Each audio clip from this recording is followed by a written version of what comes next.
Predstavljamo bradate škotske ovčarje. Družili smo se z nagajivima dihurčicama.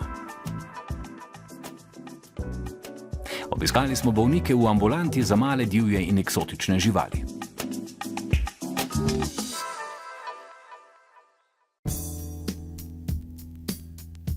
V današnji oddaji bomo predstavili ne tako pogosto pasmo psov v Sloveniji. Gre za bradate škotske ovčarje. Že samo ime veliko pove o videzu tega psa, tudi o izvoru, od kod izhaja. Kdaj je pravzaprav ta pasma nastala? Ta pasma je nastala v prejšnjem stoletju in je bila uporabljena za pašnjo ovac, visokogorsko pašnjo ovac. V bistvu je pa bilo tako, da je že ta pasma skoraj izumrla tudi. Mislim, da so uporabili celo samo 2 para potem za razplod.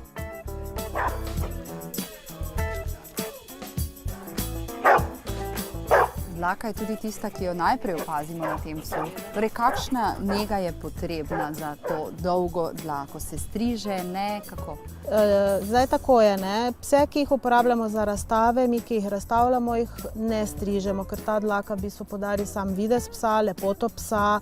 Ta dlaka se po ringu razprši in daje v bistvu ta magnifični videz psu.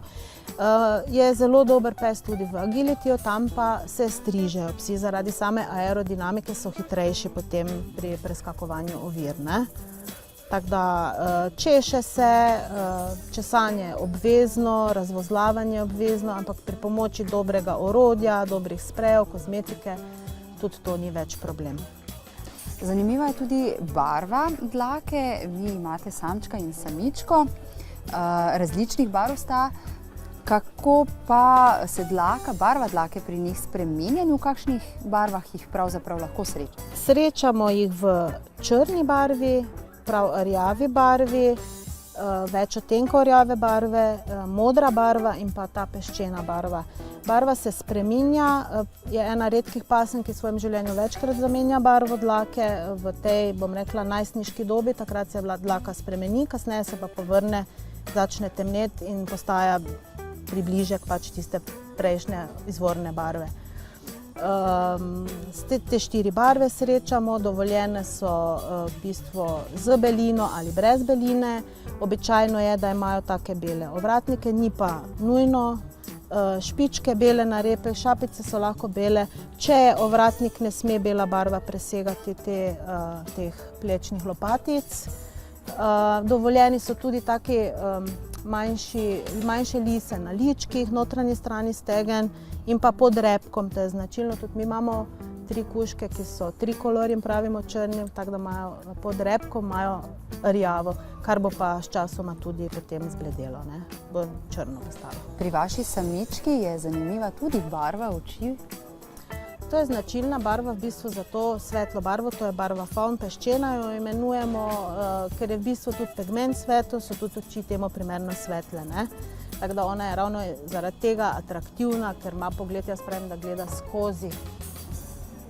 Kako veliki pa so ti psi? Kakšen je standard? Sodijo med srednje velike pse? Sodijo med srednje velike pse. Standard pasme je pri psih plečna višina 53 do 56 cm, pri psičkah 51 do 53 cm.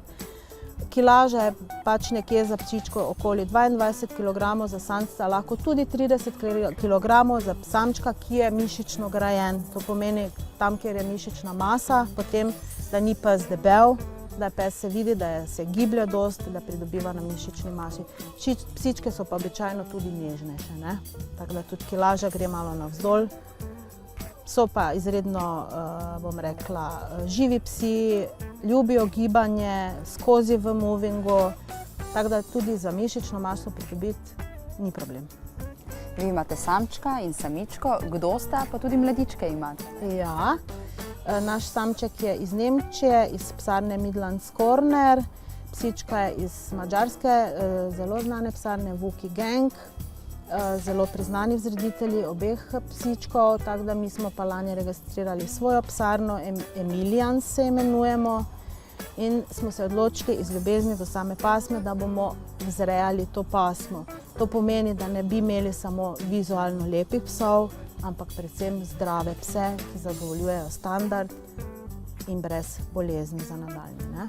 Kakšna je vaša izkušnja zdaj, ko prvič skrbite za tako majhne pse? Moram reči, da malo me je bilo strah od začetka, zdaj pa se je to vse skupaj prelevilo v eno prekrasno izkušnjo, ki je ne bi menjala za nič na svetu. Vsi dnevi, vse noči, ki jih prebedim, ki jih preživim z mojo mladino, pravim jaz, so nepopisno neprecenljivi.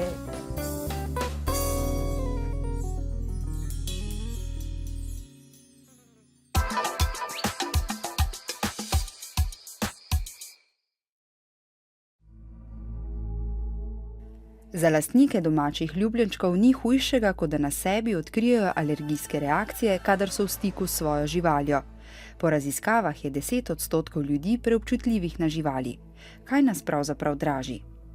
V bistvu so najpomembnejši alergeni slina pri živalih in pa v bistvu tudi urin oziroma pač ti iztrebki, in seveda tudi odmrla koža, pa tudi živalska dlaka. Predvsem pa v bistvu ti izločki se lahko prilepijo na dlako, potem v bistvu ostanejo v stanovanju in pač povzročajo in se tudi, prilepijo na tepihe, na oblačila, in s tem v bistvu povzročajo težave osebi, ki je preobčutljiva. Muce so tiste, ki so najbolj pomembne, oziroma tudi najpogosteje povzročajo alergije. Potem pa so tudi psi, naprimer konji, morski prašički, tudi podgane, naprimer, če jih imajo, zajci, tudi krave. Alergija se lahko v bistvu kaže z prizadetostjo dihal. Oseba, naprimer, ki je alergična na mačjo dlako, bo imela čez leto težave v smislu nahoda, polnega nosu, naprimer srbečih oči, rdečih oči. Torej bo imela alergijski rinokonjunktivitis oziroma vnetje nosne sluznice in očesne veznice. V hujših primerih se alergija lahko kaže kot astma, ki se kaže z napadi težkega dihanja. Osebe, ki imajo astmo, naprimer, tudi težje premagujejo kakršnekoli napore, kašljajo pogosto, in jim v bistvu piska tudi v prsnem košu. To je eno, po drugi strani pa se seveda alergija lahko kaže tudi na koži. Na koži se spremembe v bistvu pojavijo v obliki takih vnetnih žarišč, torej pacient ima navadno kronični ekcem oziroma atopijski dermatitis. V redkih primerih se pa lahko alergija kaže tudi kot urtikarija oziroma koprivnica. Tovrstne alergije se pri ljudeh lahko pojavijo kadarkoli v življenjskem obdobju. Pogosto se za živalske alergene preobčutljivi ljudje nikakor ne morejo sprijazniti z odstranitvijo živali. Seveda najboljše zdravljenje je izogibanje alergenov. Pomeni, da praviloma mi svetujemo bolniku, da se žival odda oziroma odstrani, oziroma svetujemo, da žival ne biva v prostoru, kjer živimo ljudje. Vkolikor glede na to, da imajo ljudje danes živali pač v stanovanju, je pač to nemogoče, seveda se lahko izvajajo določeni ukrepi, naprimer, da se žival ne nahaja v prostoru, kjer spimo, oziroma kjer preživimo večino dneva, da se žival v bistvu bolj omeji na en prostor. Potem pa je še treba upoštevati dodatne ukrepe, naprimer muco ali psa redno kopati, vsaj 2-krat mesečno, s tem se v bistvu zmanjša koncentracija alergena, tako na živali, pa tudi potem v stanovanju. Potrebno je čiščenje, enkrat dnevno sesanje, naprimer stanovanja. Vkolikor, naprimer, oseba, ki je alergična, pride v stik z živaljo, da si takoj umije roke. In pa seveda, to je pač izogibanje alergenov, je bistven način zdravljenja.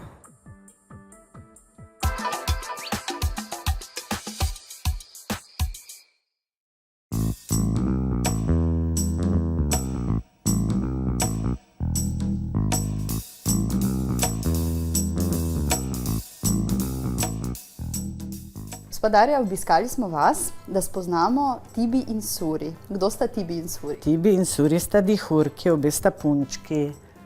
Kdaj in kako ste prišli k vam? Do mene sta prišle pred enim letom, ker moja prijateljica ni imela prostora več za njih in mi jih je poklonila in so mi jih potem pripeljali in sta zdaj članici moje družine. Kakšni članici pa sta, torej kakšni družinski prijatelji ali ljubljenčki so lahko dihurji? Dihurji so zelo socialne živali, zelo prilagodljivi, družabni, igrivi, prijetni, včasih malo grizejo, ampak to je samo zaradi tega, ker spoznavajo ljudi na tak način, ker ne znajo, ni drugače.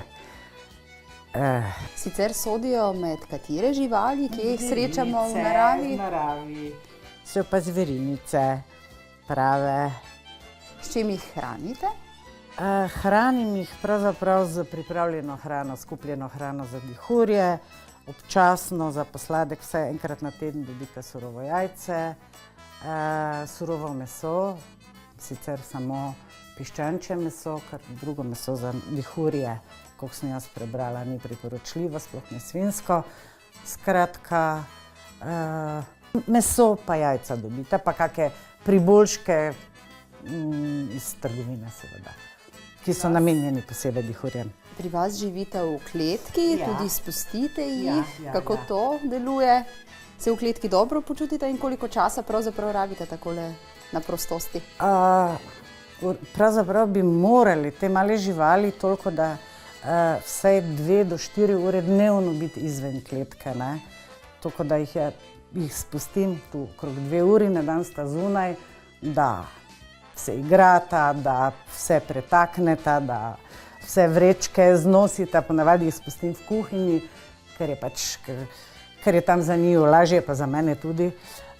In pol pač vse vrečke, vse, kar naredita malo dela potem, ko jih spravim nazaj v kletko. Imam kaj za delati, no, da mi ni dolg čas večer. Kadar jih spustite takole po stanovanju, je verjetno treba poskrbeti tudi za varnost, glede na to, da so tako radovedni? Seveda je potrebno kakšne steklene, kakšne vaze ali kaj takega je potrebno odstraniti zaradi tega, ker to hitro na njej pa vazo prevrne, pa razbije, pa se lahko žival poškoduje, se ne zaradi vaze. Živijo v stanovanju, kako jih navadite na higieno, čistočo? Pravzaprav, ko sem jih dobila, so bile že navajene. To pač to mačje stranišče s peskom in v glavnem hodita tja not.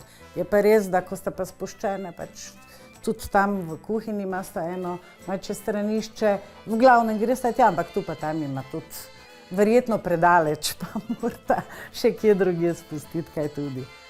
Je pri dihurjih pomembna tudi kakšna nega, kar se tiče krempljev, morda dlake? Ja, kremplje je treba seveda čistiti, ušesa jim je treba pregledovati, pa tudi ščistiti včasih, zaradi tega, da gari ne dobijo, drugače pa kakšne posebne nege ni. So relativno zdrave živali? Ja, so zdrave živali. Mislim, da razen da so občutljivi vsaj ti udomačeni dihurji na življenje zunaj, recimo, da ne dobijo kakega virusa, pasje kuge ali kaj takega. To jih pa res uniči, ne? Pa ja, seveda je treba paziti, da kakih tudi bolh, recimo, če jih lahko kaka mačka prinese ali kaj takega. To je že treba redno pregledovati, če ne, da ne dobijo kaj tega. Kakšne temperature jim ustrezajo? Preveč vroče? Ne, preveč vroče ne. Sploh so občutljive na veliko vročino. Bolj jim ustreza hladno, ker pač nimajo znojnic in v vročini moram reči, da trpijo. Nekatere imajo rade vodo, moje 2 se boji tako. Tako da sem pa zdaj, ko je bila pa res huda vročina, sem jim pa v hladnejšo vodo sem jih malo za par minutic, da so se ohladile, pa da so malo, niso toliko trpele v tej vročini. Če se kdo odloča, da bi imel dihurja, kako dolgo lahko pričakuje, da bo dihur njegov življenjski sopotnik? Kako dolgo živijo? Mislim, da je tu nekje povprečna življenjska doba dihurjev 8, 10, tu nekje 10 let, ja. Ti 2 dihurki sta v vaše življenje sicer prišli Slučajno, niste se jih sami zaželeli, zdaj živite z njimi. V čem je čar življenja z njimi? To, da sta zelo nagajivi, prijetni, vedno, sploh ko sta spuščeni, naštime taka kolumparija, ne? Da se bolj človek res od srca nasmeji, tako da zlati sta.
V ambulanti za male, divje in eksotične živali na Muti vsako leto skrbijo številne avtohtone in zaščitene živali. Med njimi so tudi štorklje. To je letošnji mladič. Mati je naredila gnezdo na drogo, v njega nanosila različni material, med njimi je bila tudi plastična vrečka, ki se je mladiču ovila na nogo v tem področju. To je bilo že takoj po izvolitvi. Skozi rast se je vrečka zažirala preko kože, mišic do kosti. Na srečo, da so ostale krvne žile, živci celi, tako da smo rano ustrezno kirurško oskrbeli, zašili mišice in kožo, sedaj se dobro celi. Seveda ta ne bo letos poletela v Afriko, ampak bo to naredila drugo leto. Kako pogoste so poškodbe pri štorkljah? In kakšne vrste poškodbe? Štorklje so najpogostejše v severno-vzhodni Sloveniji. Najpogostejša problematika so električne žice, drogovi, v katere se zaletujejo. Med letom, kadar letijo v mraku ali pri slabi svetlobi, se neredko zaletijo v električne žice, padejo na tla in si polomijo peruti, noge in podobno. Velikokrat se zgodi, da tudi huda neurja jih vržejo iz gnezda mladiče, se pri tem poškodujejo. Imeli smo pa tudi primere suma zastrupitve posredno preko zastrupljenih rib in žab. Kako dobro ljudje poznajo štorklje in kaj bi o njih morali vedeti, da bi jih ohranjali v večjem številu? To so pernati biseri, ki se vračajo v Slovenijo, da gnezdijo. Za njih je značilno to, da imajo v povprečju 3 do 5 jajc. Vzreja mladičev od izvalitve do osamosvojitve traja nekje 60 dni. Valjenje traja približno 33 do 34 dni. Potem pa 2 meseca, da se osamosvojijo. Hranijo se z dvoživkami, insekti, manjšimi glodavci, mišmi.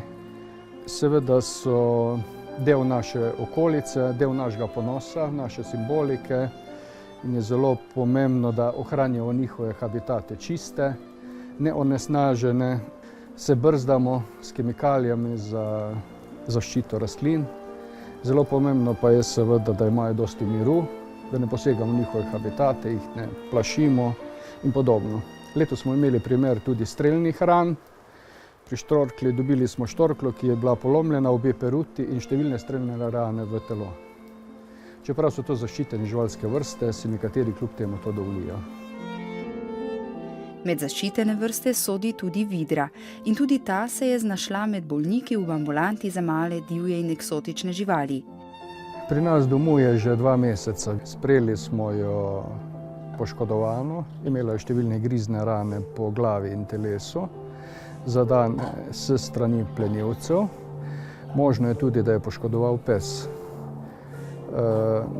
Sprejeli smo jo v slabem stanju, jo ustrezno oskrbeli, sedaj je pa že zdrava in jo pripravljamo na izpust.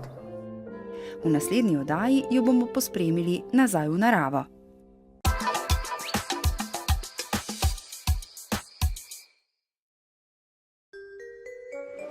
Danes vam bomo predstavili konja in kravo.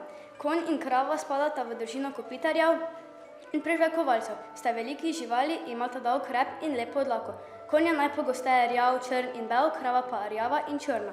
Konj in krava sta družabni živali. Ali ste vedeli, da se kravji samec imenuje bik in konjeva samica kobila, mladiča pa sta od krave teliček in od kobile žrebiček. Krava je rastlinojeda prežvekovalka, pozimi jo krmijo z repo, senom in koruzo, poleti pa muli travo. Krava na dan poje 50 kg hrane. Konj je rastlinojeda žival. Odrasel konj na paši poje od 40 do 50 kg hrane. Pozimi ga krmijo z rženim ali ovsenim zrnjem in z slamo. Konji potrebujejo tudi zelo veliko vode, od 50 do 60 litrov vode na dan. Plečna višina konja meri od 150 do 180 cm, plečna višina krave pa do 50 cm.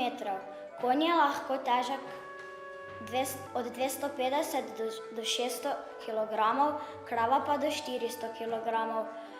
Bik je lahko težek tudi do 1600 kg. Konji živijo do 25 let, krave pa do 30. Kobila je breja 11 mesecev in skoti enega žrebička, krava pa je breja 9 mesecev, skoti pa enega telička ali dva. Konj doseže hitrost 70 km/h, zato ga uporabljamo za tekmovanja. Krava muka, konj pa zrha. Na svetu živi okoli 1,4 milijarde glav goveda. Wow, to je pa zelo veliko in zelo zanimivo.